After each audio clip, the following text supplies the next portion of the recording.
Chegou uma pergunta pra gente aqui no programa que parece que põe por terra tudo o que a gente tem falado aqui sobre imortalidade da alma.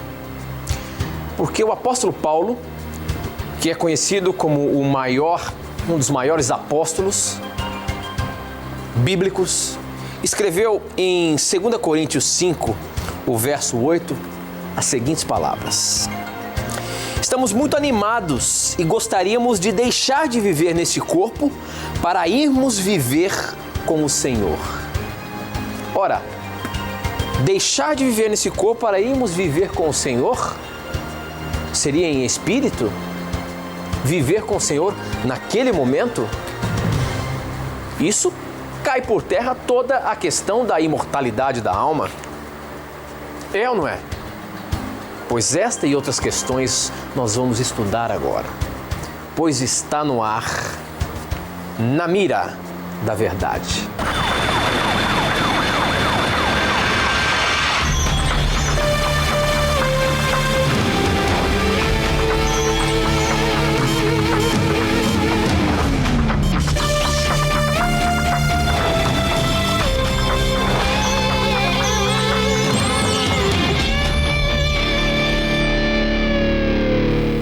Olá, seja muito bem-vindo. Já nos conectamos com o Brasil e o mundo através das ondas do rádio, da internet e da TV Novo Tempo espalhada por todo o nosso país. Obrigado por você já estar conosco aqui no começo do programa Na Mira da Verdade. Afinal de contas, é você quem faz o programa acontecer. Através das suas perguntas, através das suas dúvidas, esse programa torna-se uma realidade. Obrigado pelo carinho da sua audiência. Vamos começar cumprimentando meu amigo, professor Leandro Quadros. Como é que vai, professor? Tudo bem? Graças a Deus, meu amigo. Estamos aí para estudarmos mais uma vez a Bíblia com os nossos amigos. Esperamos que Deus abençoe a todos nós com aquilo de novidade que vamos aprender na sua palavra hoje, né? Que bom, professor. Eu queria mandar um abraço todo especial para os nossos ouvintes, como sempre, que acompanham a gente através da Rádio Novo Tempo. São 17, 18 emissoras espalhadas pelo Brasil que transmitem simultaneamente o programa Na Mira da Verdade. Obrigado a você, ouvinte da Rádio Novo Tempo, que acompanha o nosso programa também, tá bom? Professor, nós abrimos o programa aqui falando sobre um texto de imortalidade da alma que nos dá a ideia de que tudo aquilo que a gente já falou aqui nesse programa cai por terra, professor. Porque me diga uma coisa, o apóstolo Paulo é considerado na Bíblia um dos maiores apóstolos, correto? Exatamente. Foi aquele que fez do evangelho aí, que pregou para todo mundo na sua época, não é? Só que ele diz um texto aqui, num determinado momento na igreja de Corinto, que ele preferia sair do corpo e viver com Jesus, professor. Olha só o que fala aqui, Coríntios 5, o verso 8. Estamos muito animados e gostaríamos de deixar de viver neste corpo para irmos viver com o Senhor. Será que isso aqui não cai por terra, tudo aquilo que a gente tem falado sobre a questão da imortalidade da alma, meu amigo? Tu sabe, meu amigo, que esse é um dos textos mais assim mal compreendidos no meio cristão, né? As pessoas pegam esse texto de Paulo e dizem o seguinte: olha, Paulo ali está dizendo claramente que ao morrer ele iria deixar o seu corpo físico e habitar com o Senhor em espírito lá na glória. Só que quando nós vamos para o que o próprio Paulo diz sobre o momento em que a pessoa será recompensada para estar na eternidade, nós percebemos que aquele texto de 2 Coríntios 5,8 não fala o que muitas pessoas pensam que ele diz. Então, por exemplo, para o apóstolo Paulo, quando era o momento em que a pessoa receberia a recompensa? Para o apóstolo Paulo não era logo por ocasião da morte, mas olha o que diz aqui 2 Timóteo capítulo 4, versículo 8. Desde agora a coroa da justiça me está guardada, ao qual o Senhor, justo juiz, me dará naquele dia. E não somente a mim, mas também a todos quanto amarem a sua vinda. Perceba que aqui é dito que Paulo receberia a coroa da justiça, a coroa da vida eterna, naquele dia, na volta de Jesus Cristo. E aqui é colocado o evento como um evento futuro. E, portanto, Paulo não acreditava numa recompensa logo após a morte. Ele acreditava, sim, numa recompensa que ele receberia quando Cristo voltasse. Então, esse é o pensamento de Paulo em 2 Timóteo 4,8. Agora, O que quer dizer então 2 Coríntios 5,8, quando Paulo afirma que ele queria deixar o corpo e habitar com o Senhor? Precisamos fazer uma análise contextual para percebermos que Paulo não está falando da imortalidade da alma. Vamos ler aqui a partir do versículo 2, e aí você vai conseguir compreender o pensamento de Paulo aqui. E por isso também gememos, desejando ser revestidos da nossa habitação que é do céu. Se todavia, estando vestidos, não formos achados nus. Porque também nós, os que estamos neste tabernáculo, ou seja, neste corpo, gememos carregados, não porque queremos ser despidos, mas revestidos, para que o mortal seja absorvido pela vida. Veja, Paulo está expressando aqui a esperança de ele deixar esse corpo corrupto pelo pecado e ser transformado para receber esse corpo celestial. E aí no versículo 4 diz assim: porque também nós, os que estamos neste tabernáculo, gememos carregados, não porque queremos ser despidos, mas revestidos, para que o mortal seja absorvido pela vida. Perceba nesse texto também que Paulo não queria ser despido, ou seja, ser tirado mesmo do corpo. Ele queria que o seu corpo fosse o quê? Transformado. E aí no versículo 8 ele fala que ele prefere deixar o corpo e habitar com o Senhor. Paulo Agora, professor, esse texto aí, muitos que defendem a imortalidade da alma usam esse texto aí para provar que simplesmente só com esse texto já dá a entender de que Paulo acreditava na imortalidade da alma, e não é isso então, como você está falando. E não é isso, aí, amigo. Quando lemos o contexto, Paulo está falando de duas casas, diríamos assim, simbólicas. O corpo terreno, afetado pelo pecado, e o corpo espiritual, que a pessoa vai herdar de Deus quando Deus a transformar por ocasião da volta de Cristo. Então, quando Paulo fala que ele prefere deixar o corpo e habitar com o Senhor, temos que analisar isso no contexto amplo do capítulo. Ele quer deixar o corpo mortal, contaminado pelo pecado, cansado, para habitar com o Senhor no corpo glorificado que o Senhor vai dar para os salvos. Perceba, amigo ouvinte, que para Paulo o assunto é muito claro. Nós não vamos para o céu em forma de espíritos desencarnados, mas na maneira de corpos glorificados. Então, quando Paulo fala em deixar o corpo, é deixar esse corpo corrupto, que está gemendo por causa das consequências do pecado. Mas Paulo habitaria com o Senhor, sim, no corpo ressurreto, transformado, que vai habitar a eternidade. Tanto que isso faz parte do contexto.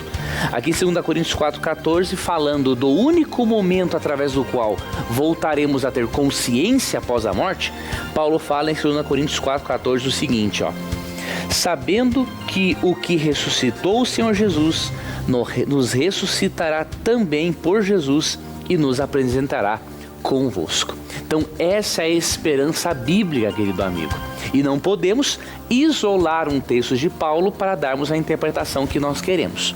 Até mesmo porque em 1 Coríntios 15, 23, Paulo diz, que os que são de Cristo receberão a vida na sua vinda. E portanto não há vida após a morte sem que Cristo volte para ressuscitar e transformar os seus filhos.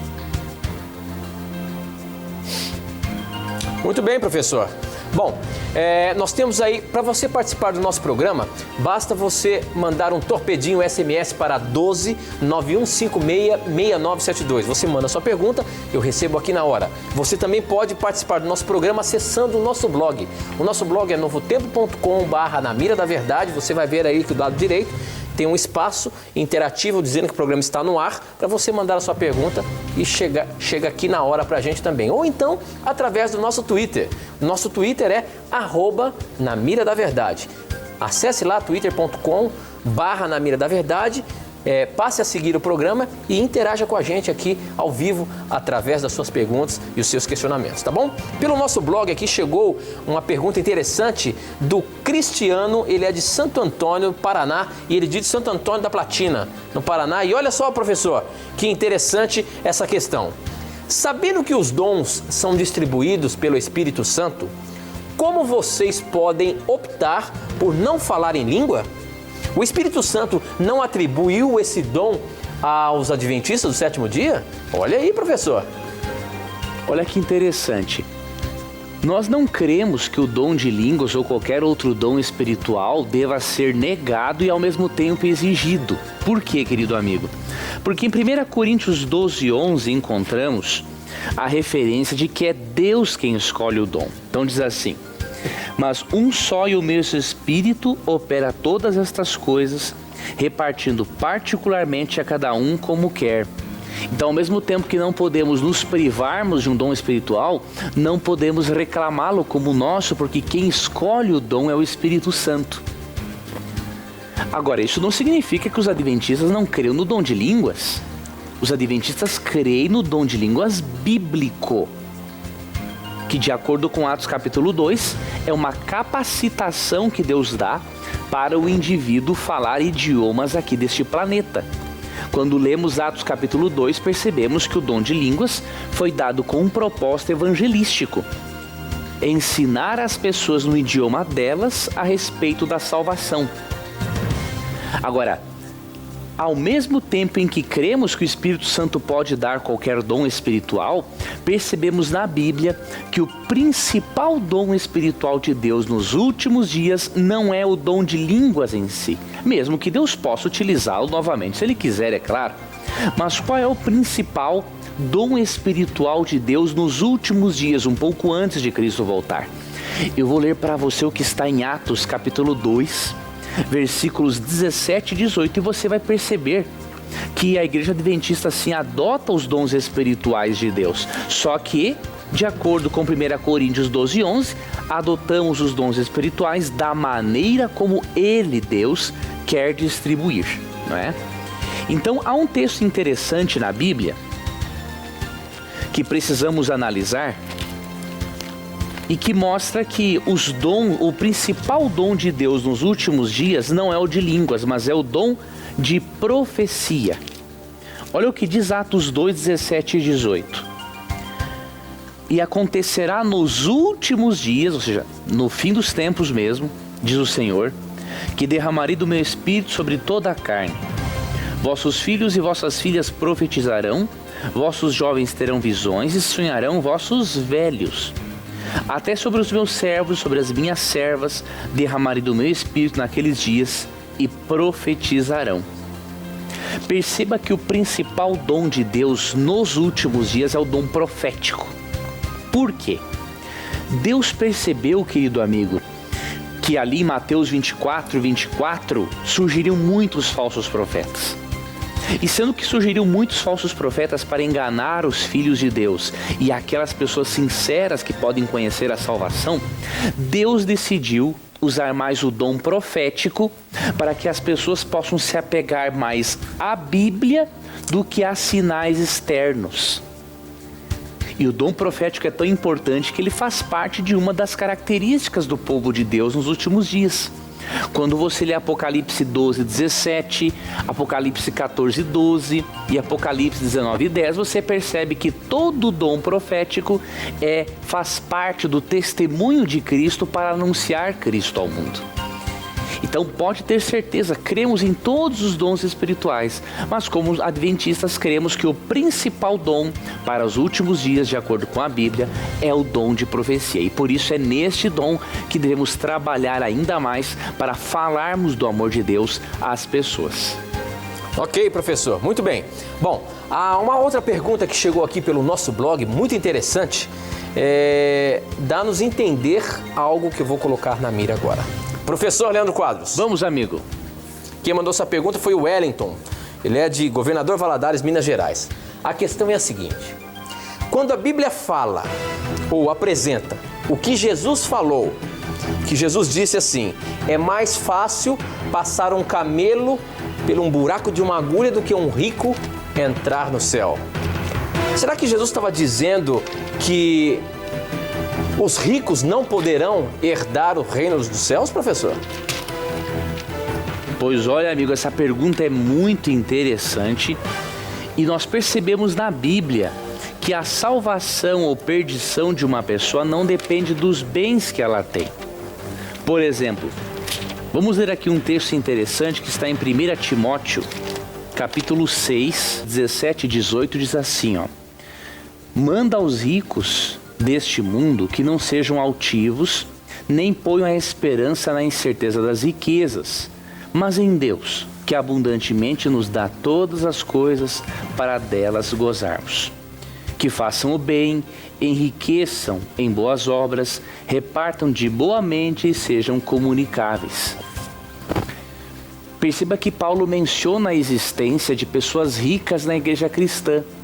Isso nos mostra que Deus não vai determinar a salvação ou perdição de alguém pelo dinheiro que ela tem. É Deus quem dá as bênçãos. Agora, por que Cristo falou que é mais fácil passar um camelo pelo fundo de uma agulha do que um rico entrar no reino dos céus? É por causa do orgulho de muitas pessoas que se apegam mais à riqueza do que a Deus. Tem muitas pessoas que têm dinheiro e não sentem necessidade de Deus. Então Cristo utilizou uma hipérbole, uma linguagem figurativa, exagerada, para dizer o seguinte: é mais fácil um camelo com as suas corcovas, não é, passar pelo fundo da agulha do que um rico entrar no reino dos céus. Entretanto, no próprio contexto, Cristo não desmerece os ricos, pelo contrário. Ele afirma assim: porém, os impossíveis do homem são possíveis para Deus. Mesmo que uma pessoa esteja bem endurecida pelo pecado e muito apegada ao seu dinheiro mais do que a Deus, Deus pode mudar a vida dessa pessoa se essa pessoa o permitir. E por isso Deus não está excluindo os ricos do céu. Pelo contrário, em 1 Timóteo 6, 17 e 18, percebemos, não é, que havia pessoas ricas na igreja cristã. E por isso Deus quer sim que, se você tem recursos financeiros, que você utilize-os para o seu bem, para a pregação do evangelho e para o benefício do próximo. Ok, professor. Você pode participar do programa mandando sua pergunta pelo Torpedo SMS. O número é 12 9156-6972. Mande a sua pergunta e eu recebo aqui na hora, como essa que chegou aqui. Professor, a questão é a seguinte: a pergunta que chegou aqui pelo nosso torpedinho é a seguinte: é pecado doar todos os órgãos após a morte? A Bíblia apresenta algum tipo de condenação sobre isso, professor? Pois olha, a Bíblia não fala sobre o assunto, porque a doação de órgãos não existia, obviamente, nos tempos da medicina dos dias bíblicos.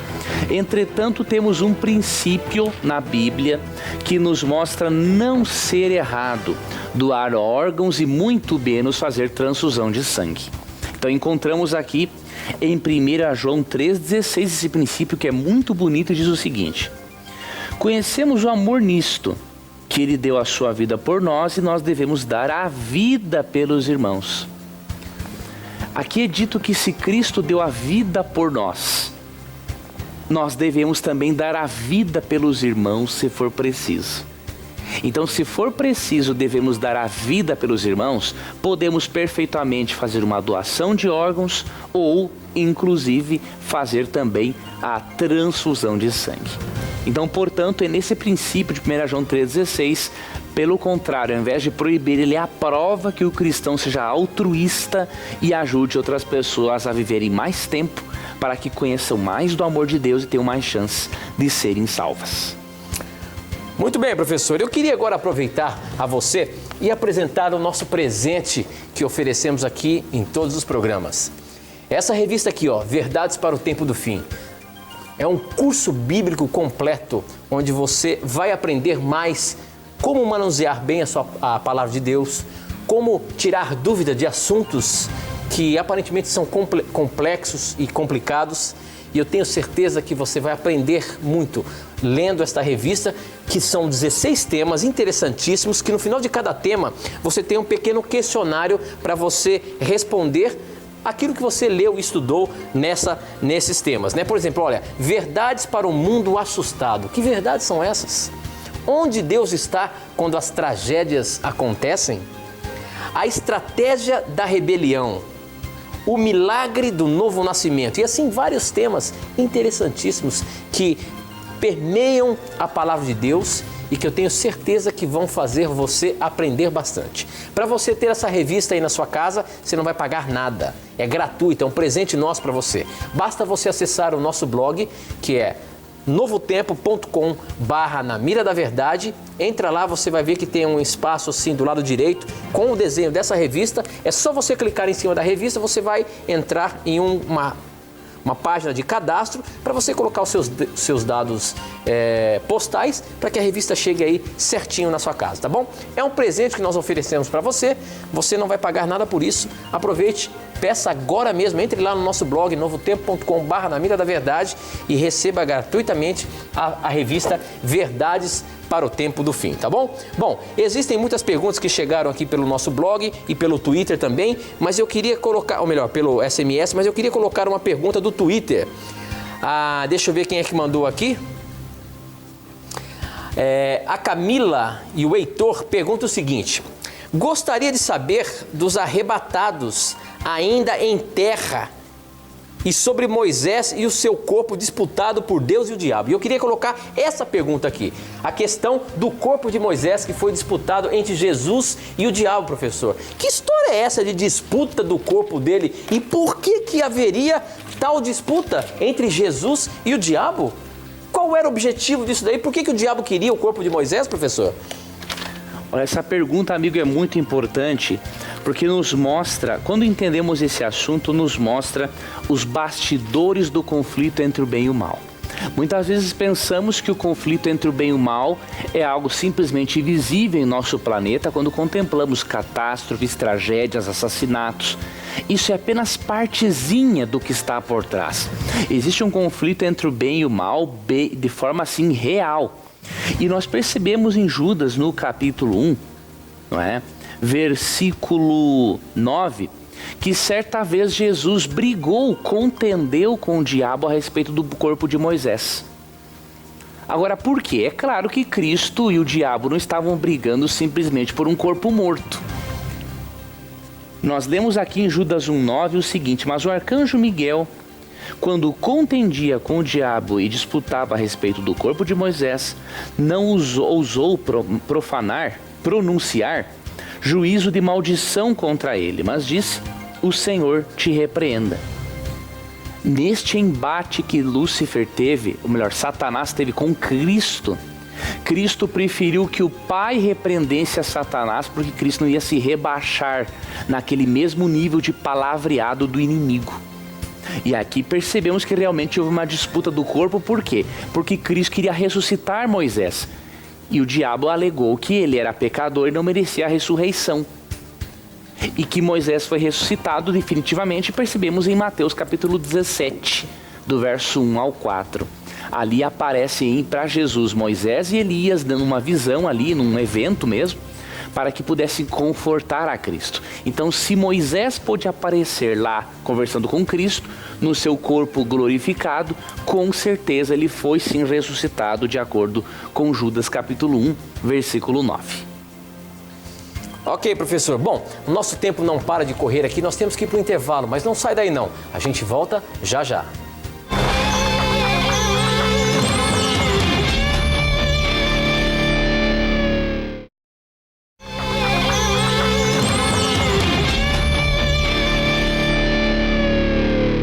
Já estamos de volta e para você participar do nosso programa, você já sabe, né? Mande um torpedinho SMS pra gente. O número é 12 9156 6972. Você também pode mandar as suas perguntas através do nosso blog. O nosso blog é novotempo.com/Na Mira da Verdade. Ou então, você também pode mandar pra gente através do nosso Twitter. O nosso Twitter é @Na Mira da Verdade. Você já conhece bem os meios de mandar as suas perguntas pra gente, portanto, não tenha preconceitos, mande o que você quiser e a sua pergunta vai estar na Mira da Verdade. Se você está chegando aqui agora no canal da Esperança, TV Novo Tempo, e está zapeando e caiu aqui no programa Na Mira da Verdade, este é um programa de perguntas e respostas bíblicas. Talvez você que gosta de estudar a Palavra de Deus, ou quem sabe ainda nunca se interessou por estudar esse livro sagrado, você tem algumas dúvidas, você talvez está assistindo aí, querendo saber o que é isso, o que estão falando aí, e de repente apareceu alguma dúvida para você. Manda a sua dúvida para a gente, manda a sua pergunta para a gente. a gente tem aqui o maior prazer em apresentar a Bíblia. Não é a opinião do professor Leandro Quadros, não é a opinião da TV Novo Tempo, da Igreja Adventista, do programa Na Mira da Verdade. Nós queremos aqui apresentar a palavra de Deus. O professor Leandro Quadros tem um dom que Deus o deu de guardar muitos textos na cabeça e ele é fácil de manusear a palavra de Deus. Então, se você tem alguma coisa bem capciosa, manda pra gente aqui, que a gente vai ter o prazer de colocar na mira e ver como é que o nosso amigo Leandro Quadros se sai ali, tá bom? Assim como essa pergunta que chegou aqui pelo nosso blog. Professor, vamos, amigo. Preste bem atenção. A gente sempre fala sobre esse assunto, mas a pergunta, da maneira como chegou aqui, eu acho que vai dar para você esmiuçar um pouquinho mais esse assunto. Quem mandou foi o Túlio, ele é de Recife e ele diz o seguinte: Leandro Quadros, gostaria que você me explicasse o que acontece depois da morte, tanto com os salvos como com os ímpios, os perdidos. Os ímpios vão direto para o paraíso ou o inferno, ou vice-versa, né? Os ímpios, os salvos vão para o paraíso e os ímpios para o inferno, ou esperam a volta de Cristo para a ressurreição? Creio nessa segunda possibilidade, porém, a parábola do rico e o Lázaro me deixa confuso. Este é um outro tema clássico que sempre acontece aqui no programa Na Mira da Verdade. É a tal da parábola do rico e Lázaro, onde existe um diálogo ali do rico. Me parece que um dos personagens está no inferno, o outro está no céu. Afinal de contas, professor, essa parábola está querendo mostrar alguma coisa com relação aos ímpios e aos salvos após a morte?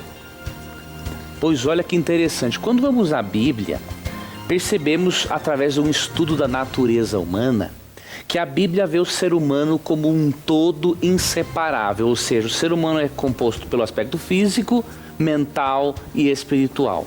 Na Bíblia, quando um desses elementos se separa dos demais, já não ocorre mais a vida.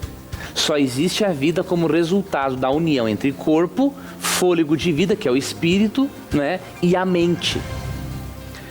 Agora, o que acontece com o ser humano pecador depois da morte? A Bíblia é muito clara. Aqui, em Gênesis capítulo 3, verso 19, Deus falou o seguinte para Adão, né? No suor do teu rosto comerás o teu pão até que tornes a terra, porque dela foste formado. Porquanto és pó e em pó te tornarás. Aqui a Bíblia não está se referindo só a uma morte física de Adão.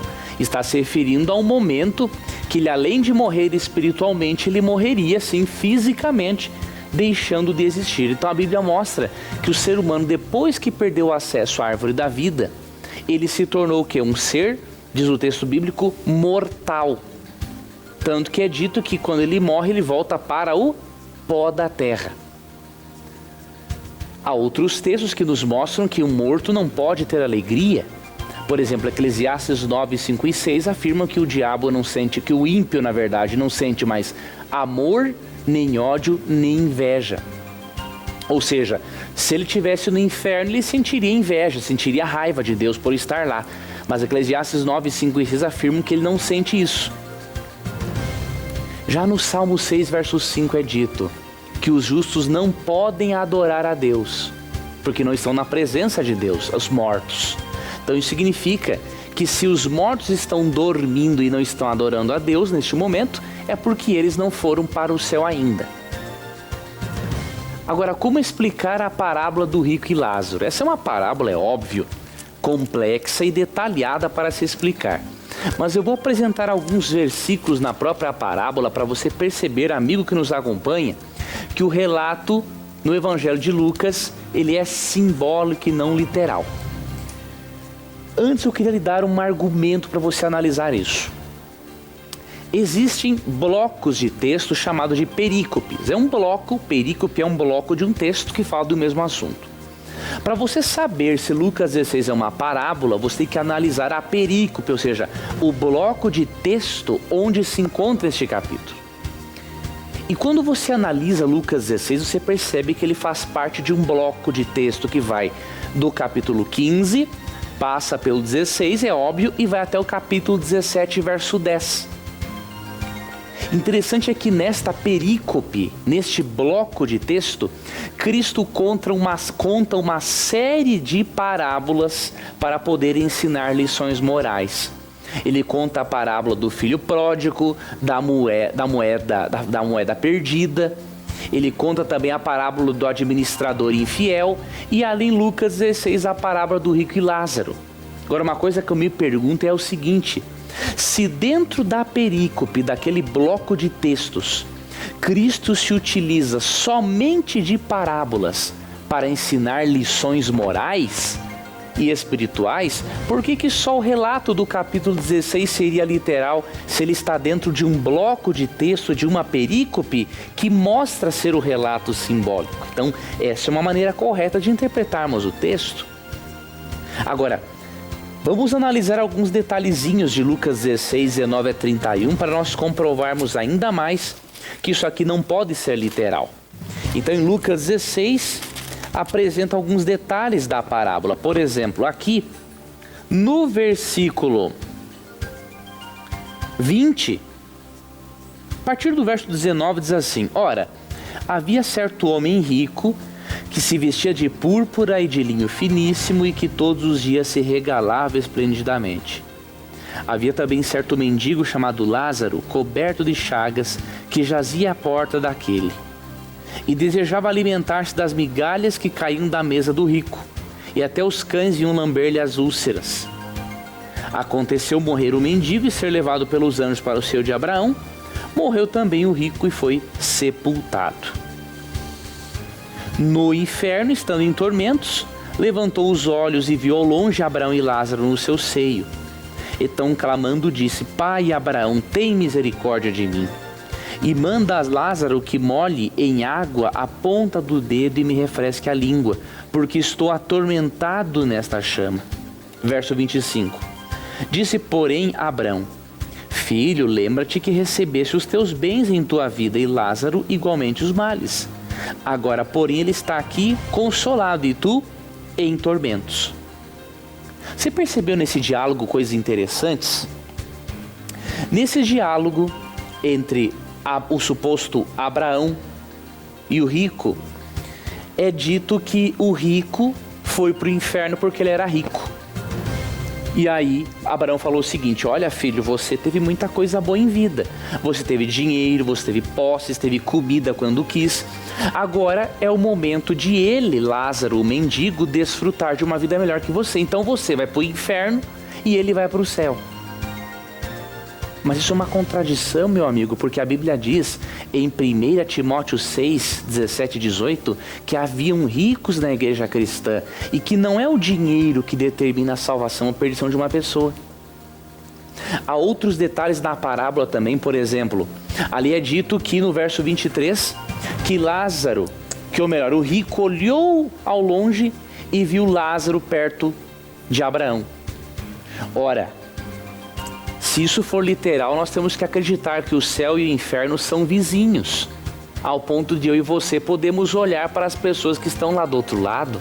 E aí o céu, com certeza, não seria um paraíso para nós, seria um inferno, porque você batendo papo com um querido seu que morreu e está sendo atormentado num lago de fogo, isso vai lhe causar uma tristeza pela vida eterna. Não tem como.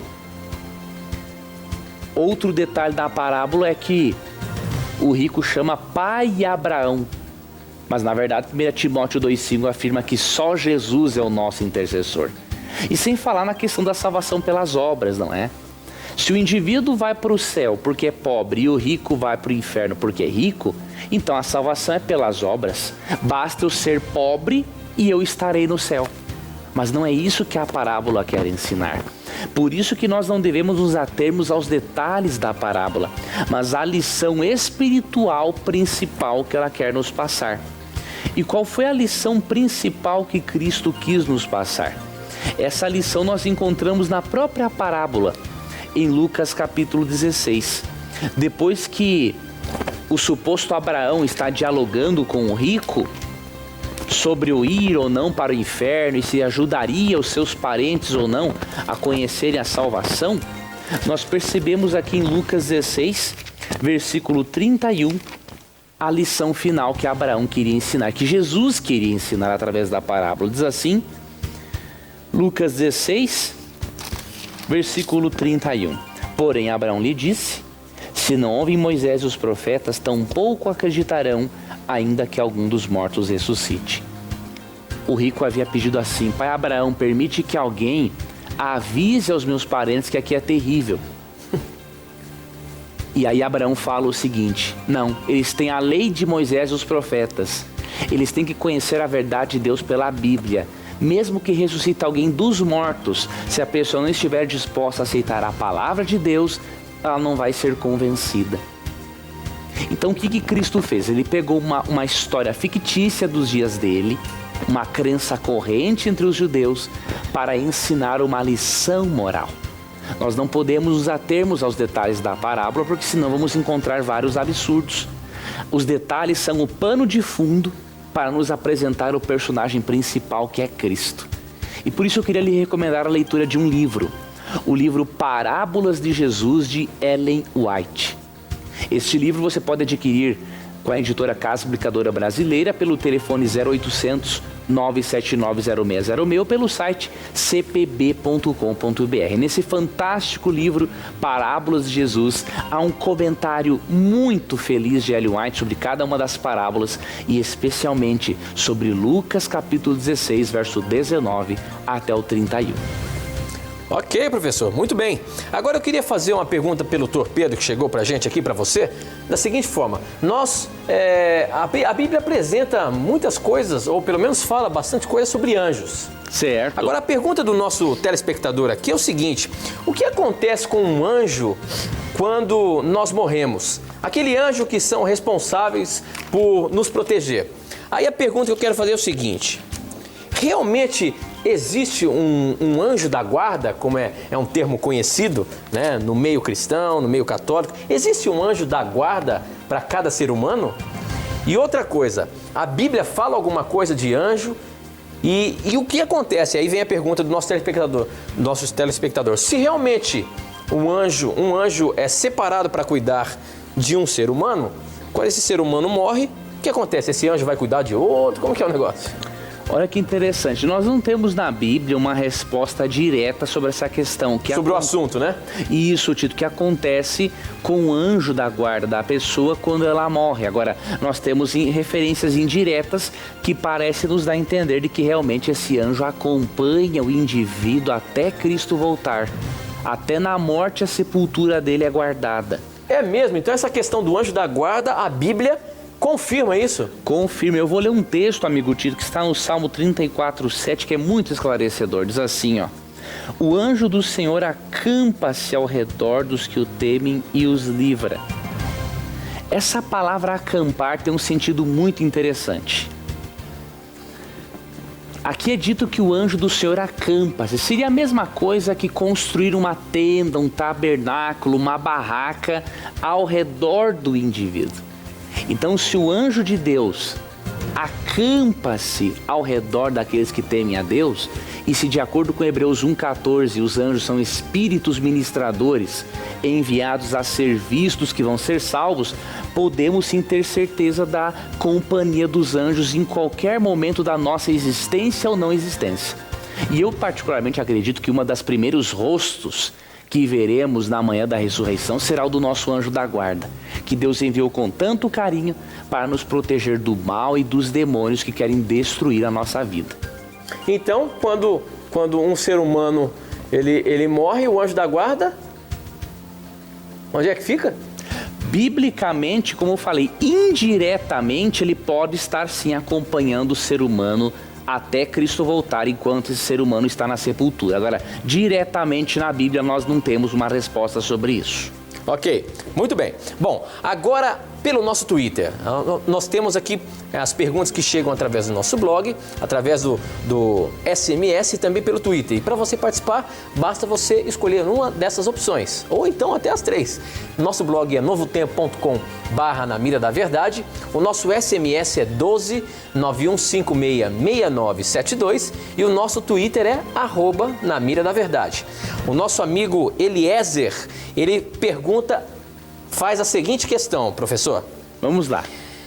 Gostaria de saber se realmente Deus tirou a vida de pessoas no passado.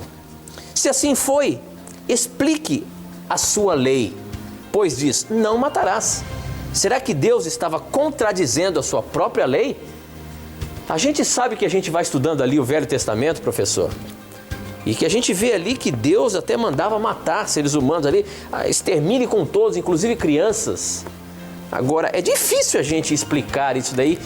Deus é amor, em sua lei está dizendo não matarás. Como a gente pode entender isso, essas atitudes que o Velho Testamento apresenta para a gente, professor? Pois olha, primeiramente, realmente, Deus utilizou o povo de Israel para extirpar muitos povos pagãos da antiguidade. Agora, alguns acham o seguinte, nossa, mas Deus era cruel. Não, Deus não era cruel. Se você ler Levítico 18 e Deuteronômio 12:31 e você ver o que esse povo fazia e Deus tolerou isso por 400 anos, você vai ver que Deus tinha muita razão. Agora, temos que entender uma coisa, o mandamento não matarás, ele é um mandamento criado pelo seu legislador, que é Deus, mas o seu legislador tem que aplicar a lei. O mandamento não matarás, ele é a nível interpessoal, mas ele não limita a ação de Deus. Por quê? Por exemplo, em Romanos 13:4 é dito claramente que as autoridades são o quê? A espada de Deus para punir o transgressor. Por que espada? Só para dar uma cutucadinha? Não, a espada é para cortar o pescoço mesmo. Então você percebe na Bíblia que Deus, o legislador da lei, deu autoridade para a lei executar com pena capital o transgressor. Então o mandamento de Êxodo 20 é um mandamento que Deus deu para você e eu não nos matarmos, é a interpessoal. Agora, isso não significa que Deus não dê a sua lei, não use agentes humanos para executar sua lei. Se Deus não amputa aquela gangrena moral daquela época, todo o corpo seria afetado. Então não pense que Deus está contradizendo sua própria lei. Por quê? Em Romanos 13:4 ele deu autoridade à justiça para executar o transgressor que não quisesse mudar de vida. Muito bem, professor. Estou vendo aqui as perguntas que não param de chegar, mas tem uma que eu já separei aqui do nosso blog, bem interessante. Quem mandou foi a Fabiana, de Criciúma, e ela pergunta o seguinte: na igreja em que frequento, participei de uma campanha para cura e libertação, onde o pastor entregou um bracelete e durante 7 sextas-feiras, este bracelete era ungido. A minha pergunta, isso é certo? Professor, a gente vê na televisão, a gente vê que existem vários tipos de religiões que estão fazendo esse tipo de coisa. É uma campanha para a libertação, é uma campanha para você se restabelecer financeiramente.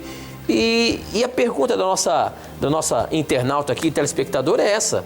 Ela participou de uma e ela sentiu dúvida, teve dúvida sobre isso que foi feito na igreja. Como é que é? A Bíblia tem alguma orientação sobre algum pacto que a gente tem que fazer com Deus para receber algum benefício dele, professor?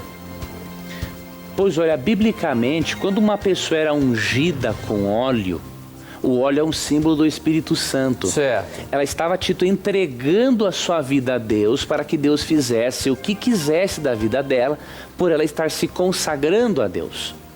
Agora, percebemos que essa questão da unção não era feita de forma banal, como é feito em muitas igrejas evangélicas. Ungir uma pulseira, um copo de água, coisa parecida. Não, a Bíblia não defende isso. O que a Bíblia diz sobre a unção encontramos especialmente em Tiago 5,14, que diz o seguinte: está alguém entre vós doente? Chame os presbíteros da igreja e orem sobre ele, ungindo-o com azeite em nome do Senhor. E a oração da fé salvará o doente, e o Senhor o levantará. E se houver cometido pecados, ser-lhe-ão perdoados. Perceba que o texto é claro em dizer, que o único tipo de unção que se recebe é a unção para ser líder da igreja. Agora, ungir alguma peça de roupa, o adereço para usar, isso é mais parecido com alguns rituais de feitiçaria do que com o próprio cristianismo, porque na Bíblia nós nunca percebemos isso na vida de qualquer cristão seguidor de Jesus Cristo. Ok, professor. Outra pergunta que chegou aqui agora, essa também pelo nosso Twitter, é o seguinte: quando se fala da volta de Jesus, quando se fala aí de arrebatamento, quando se fala de milênio e tudo mais, uma das coisas que gera muita dúvida, professor, é que a Bíblia fala eu não sei se a Bíblia fala ou existe o conceito de que haverá 3 ressurreições. Como que a gente pode apresentar isso na Bíblia? Que história é essa de 3 ressurreições, professor? Pelo que eu sei, vai haver uma ressurreição quando Jesus voltar. Aqueles que morreram aceitando Jesus como seu salvador pessoal será ressuscitado. Mas por que se fala em 3 ressurreições? E eu queria que você explicasse cada uma delas aí. Quer ver uma coisa, amigo Tito, querido telespectador que enviou essa pergunta? A Bíblia fala, na verdade, de 2 ressurreições gerais e de 2 ressurreições especiais. Opa, 4 ressurreições? Exatamente. Mas que isso, amigo? Olha aqui, amigo Tito, as 2 ressurreições gerais são mencionadas em João 5, 28 e 29. Pois vamos anotar esse texto, João 5, 28 e 29.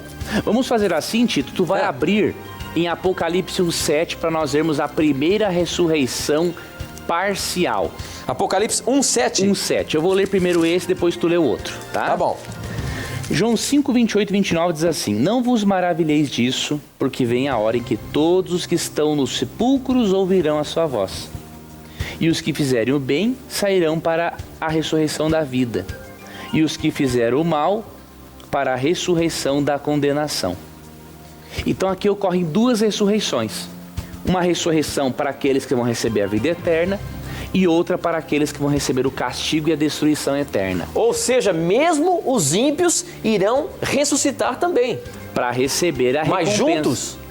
Não, aí o que acontece? De acordo com Apocalipse 24 e 5, a ressurreição geral dos maus ocorrerá só depois do milênio, quando Cristo voltar do céu e descer neste planeta com a cidade santa. Então, nesse texto aí está falando dessas 2 ressurreições. Uma antes da volta de Jesus e a outra depois do milênio. Certo. Né? Agora, ressurreições especiais e não gerais encontramos em Apocalipse 1:7 e em Daniel 12, 1 e 2. O Tito vai ler Apocalipse 1:7 para nós, Tito. Olha lá, Apocalipse 1:7 diz o seguinte: Olhem, ele vem com as nuvens, todos o verão, até mesmo os que o atravessaram com a lança. Todos os povos do mundo chorarão por causa dele. Certamente será assim. Amém. Perceba que interessante, aí menciona um grupo de pessoas, não é?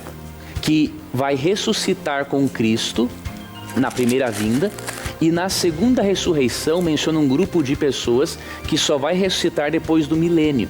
Já em Apocalipse 1:7 é dito uma coisa interessante, que quando Cristo voltar, aqueles que o traspassaram... Quem são esses? Os judeus, fariseus, líderes da época, responsáveis pela morte de Cristo. Aqueles líderes religiosos daquela época, eles ressuscitarão um pouco antes de Cristo voltar para eles contemplar a Jesus vindo nas nuvens do céu, por eles terem rejeitado tanto a Cristo como o Messias. Então essa é uma das ressurreições parciais, uma ressurreição parcial de maus, de ímpios. Já uma ressurreição parcial de justos encontramos em Daniel 12, 1 e 2. E naquele tempo se levantará Miguel, o grande príncipe, que se levanta pelos filhos do teu povo, e haverá um tempo de angústia, qual nunca houve, desde que houve nação até aquele tempo. Mas naquele tempo livrar-se-á o teu povo, todo aquele que se achar escrito no livro. E muitos os que dormem na terra, no pó da terra, ressuscitarão. Uns para a vida eterna e outros para vergonha e desprezo eterno. Perceba que coisa interessante, aqui já é dito que quando Miguel se levanta, ocorre a ressurreição parcial de justos. Pelo momento que Cristo sai do santuário celestial, não é? ocorre a ressurreição.